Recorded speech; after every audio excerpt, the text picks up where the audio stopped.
Pledge allegiance to the flag of the United States of America and to the republic for which it stands, one nation, under God, indivisible, with liberty and justice for all. I do want to thank you guys very much for coming.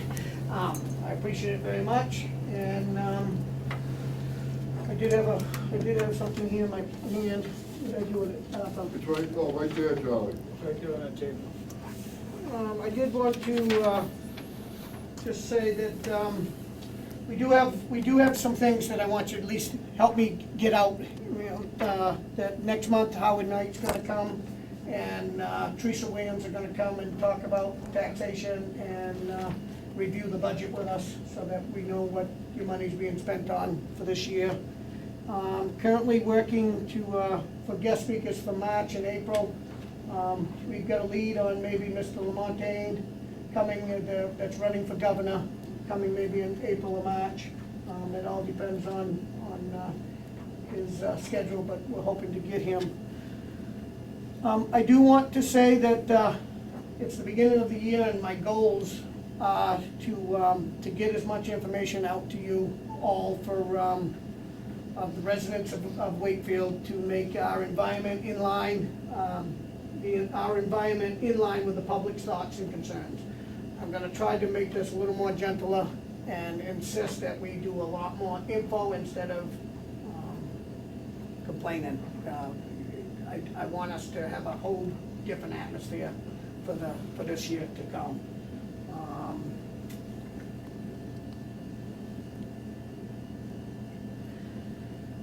Other than that, I'm sorry that the last 3 months I haven't been very faithful, but I've been on the budget. The budget's taken an awful lot of time this year to get established. We're all done with that, so I am going to concentrate on getting back on track, and hopefully I can get this thing rolling back to where it should be.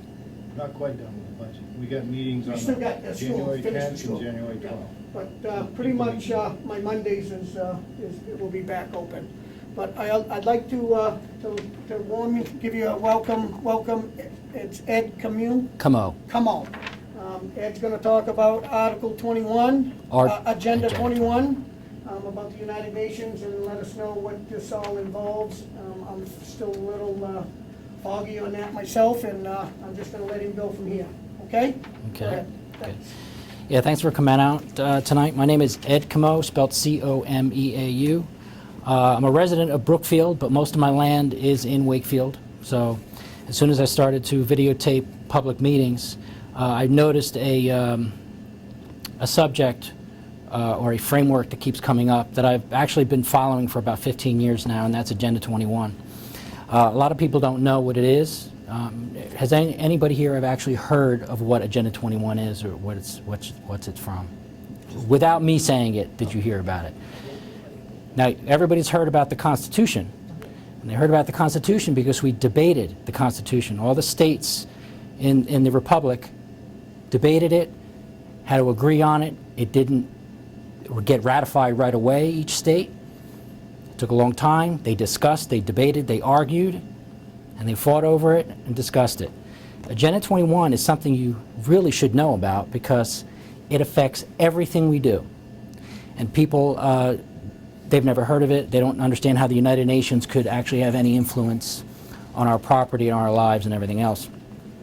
This all started in 1945. In 1945, the UN was established, and it's been constantly progressing towards originally to have a global peace, because after World War II, the war was so bad that people wanted to start new. So it started pretty nobly, and over the years, it just gradually, it started in San Francisco, and then it moved to New York City, and etc.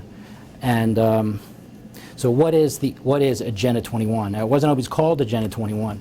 It started with the Brundtland Report, which was just basically an idea of how to get all the global community together under one umbrella of environment and sustainable development. Now, you've heard of the word and the phrase sustainable development. You hear it all the time. But again, just like Agenda 21, nobody knows where sustainable development comes from, like who coined that phrase. Well, that phrase was coined at the United Nations in about started around 1960, and it was developed to be used as a key word that could be built upon to promote economic sustainability along with environmental sustainability, and they moved in that direction. So what is it? The actual document, I have one on each table if you just wanted to open up just to glance at it.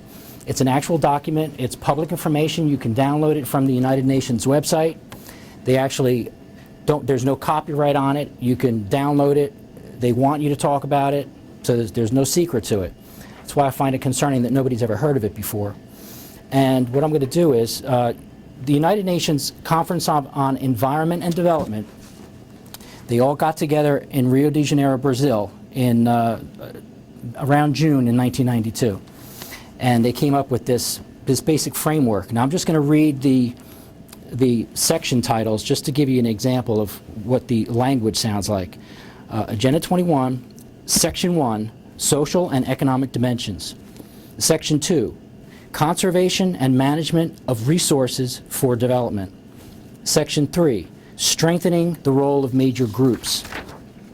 Section 4, The Means of Implementation. Now I'm just going to go back and read the actual chapter headings. This is Section 1, Chapter 2, because the Chapter 1 is the preamble. International cooperation to accelerate sustainable development in developing countries and related domestic policies. Number 3, Chapter 3, Combating Poverty. Chapter 4, Changing Consumption Patterns. Chapter 5, Demographic Dynamics and Sustainability. Chapter 6, Protecting and Promoting Human Health Conditions. Chapter 7, Promoting Sustainable Human Settlement Development. Chapter 8, Integrating Environment and Development in Decision Making. And under Section 2, you have Chapter 9, Protection of the Atmosphere. Chapter 10, Integrated Approach to the Planning and Management of Land Resources. Chapter 11, Combating Deforestation. Chapter 12, Managing Fragile Ecosystems and Combating Desertification and Drought. Chapter 13, Managing Fragile Ecosystems, Sustainable Mountain Development. 14, Promoting Sustainable Agriculture and Rural Development. 15, the Conservation of Biological Diversity. 16, Environmentally Sound Management of Biotechnology. 17, Protection of the Oceans, all kinds of seas, including enclosed and semi-enclosed seas and coastal areas, and the protection, rational use and development of their living resources. Chapter 18, Protection of the Quality and Supply of Freshwater Resources, application of integrated approaches to the development, management, and use of water resources. Chapter 19, Environmentally Sound Management of Toxic Chemicals, including prevention of illegal international traffic in toxic and dangerous products. Chapter 20, Environmentally Sound Management of Hazardous Wastes in Hazardous, I don't know why it says hazardous wastes twice. Chapter 21, Environmentally Sound Management of Solid Waste and Sewage-related issues. 22, Safe and Environmentally Sound Management of Radioactive Wastes.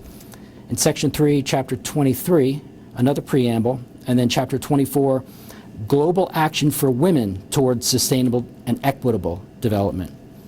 Chapter 25, Children and Youth in Sustainable Development. Chapter 26, Recognizing and Strengthening the Role of Indigenous People and Their Communities. Chapter 27, Strengthening the Role of Non-Government Organizations and Partners for Sustainable Development. Chapter 28, Local Authorities Initiative in support of Agenda 21. Chapter 29, Strengthening the Role of Workers and Their Trade Unions.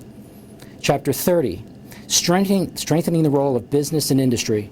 Chapter 31, Scientific and the Technological Community.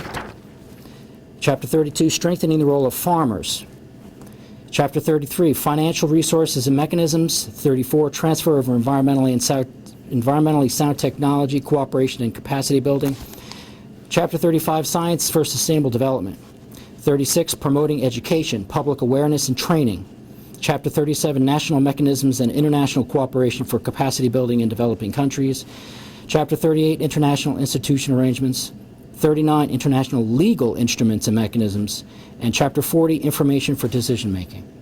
Now that's basically all the chapters, and we're only going to go through a few of them, and I'm just going to give you some of the language in some of the chapters. Now, Chapter 4 is changing consumption patterns. This chapter contains the following program areas. It says, since the issue of changing consumption patterns is very broad, it is addressed in several parts of Agenda 21, notably those dealing with energy, transportation, and wastes. And in the chapters on economic instruments and the transfer of technology, the present chapter should also be read in conjunction with Chapter 5, which is the demographic dynamics and sustainability. Now, this goes on with this type of language. The basis for action. It says, although consumption patterns are very high in certain parts of the world, the basic consumer needs of a large section of humanity are not being met. This results in excessive demands and unsustainable lifestyles among the richer segments, which place immense stress on the environment. The poorer segments, meanwhile, are unable to meet food, health care, and shelter and educational needs. Changing consumption patterns will require a multi-pronged strategy focusing on demand, meeting the basic needs of the poor, and reducing wastage and other finite resources. So this chapter is, the whole book is basically a framework to gather the world together in one environmental framework to make changes. Now, how they're going to enforce it is another story. Now, Chapter 5, demographic dynamics and sustainability. This is where they start talking about population. This is when it starts to really sound a little bit crazy, because they're talking about population control. Population policy should also recognize the role played by human beings in the environment and development concerns. There is a need to increase awareness of this issue among decision makers at all levels, and to provide both better information on which to base national and international policies and a framework against which to interpret this information. Because they feel that population and environmental stress goes hand in hand. And I'm going to go over Chapter 10, which is land resource management. Really quick. Okay, Agenda 21, Chapter 10, integrated approach to the planning and management of land resources. Now, the reason why I'm reading this verbatim is this isn't, I'm reading the actual document that they sat down and came up with, and our delegate to the United Nations and all the other delegates of at the time, 173 nations agreed on this. Nations like Cuba, and any other nation you can think of 173. There's actually now 193 nations of the United Nations. Under the integrated approach to the planning and management of land resources, a number of techniques, frameworks, and processes can be combined to facilitate an integrated approach. They are the indispensable support for the planning and management process at the national and local level, ecosystem or area levels, and for the development of specific plans of action. Many of its elements are already in place but need to be more widely applied, further developed and strengthened. This program area is concerned primarily with providing a framework that will coordinate decision making. The content and operational functions are therefore not included here, but are dealt with in the relevant sectorial programs of Agenda 21. Now, under activities, it says review the regulatory framework, including laws, regulations, and enforcement procedures. Now, people ask, how is this whole agenda applied to our own country and our own federal system? I mean, how does the UN meet? And how does our legal system allow a policy that's an international policy to be interjected into the federal policy and then all the way down through the local policy, first of all, without anybody knowing about it? But how is that legally done? It's legally done. The agreements are made at the United Nations. Our delegates go and they make this agreement. It doesn't go through Congress. Presidents, all the way from the beginning of 1945, have used executive orders to shove things through this country that we don't know anything about. So what they did is